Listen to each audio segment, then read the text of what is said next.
today's story is Where the Wild Things Are. The night Max wore his wolf suit and made mischief of one kind and another, his mother called him Wild Thing, and Max said, "I'll eat you up." So he was sent to bed without eating anything. That very night, in Max's room, a forest grew. And grew. And grew until his ceiling hung with vines and the walls became the world all around. And an ocean tumbled by with a private boat for Max, and he sailed off through night and day, and in and out of weeks, and almost over a year, to where the wild things are. And when he came to the place where the wild things are, they roared their terrible roars and gnashed their terrible teeth. Terrible teeth. And rolled their terrible eyes and showed their terrible claws. I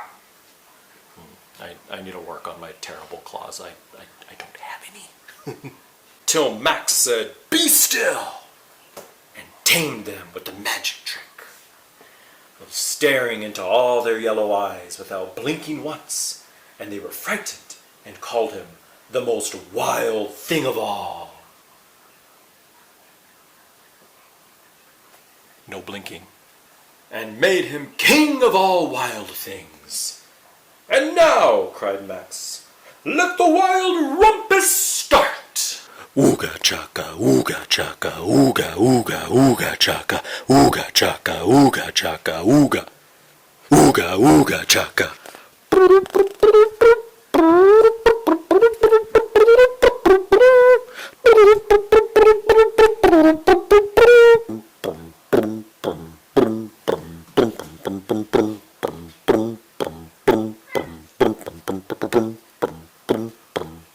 "Now stop," Max said, and sent the wild things off to bed without their supper.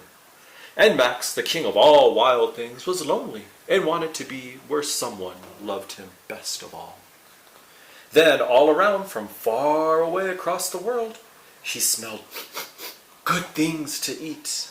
So he gave up being king of where the wild things are. But the wild things cried, "Oh, please don't go.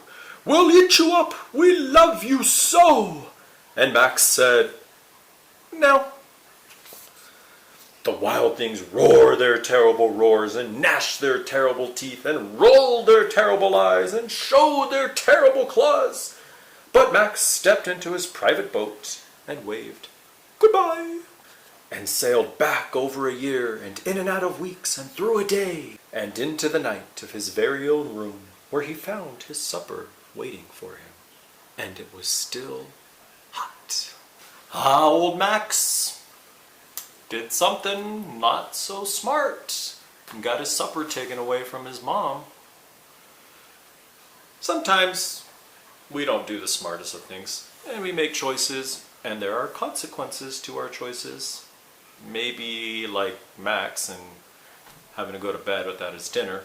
Of course, he did get his dinner in the end, didn't he? What I can appreciate about what happened, though, while I don't want people to take dinner away from kids, I do like that in the meantime, while Max had to go through his punishment or his consequence for, well, saying some not so nice things to his mom, he used that time in a really creative way. He still was able to have a little bit of fun in his room, where I'm guessing he had to go until his mom eventually came and gave him dinner. And he had a little bit of fun, and he got creative, and he used his imagination. We don't always have to do everything with a TV or a computer or a tablet or a phone. Sometimes just use your imagination like Max did.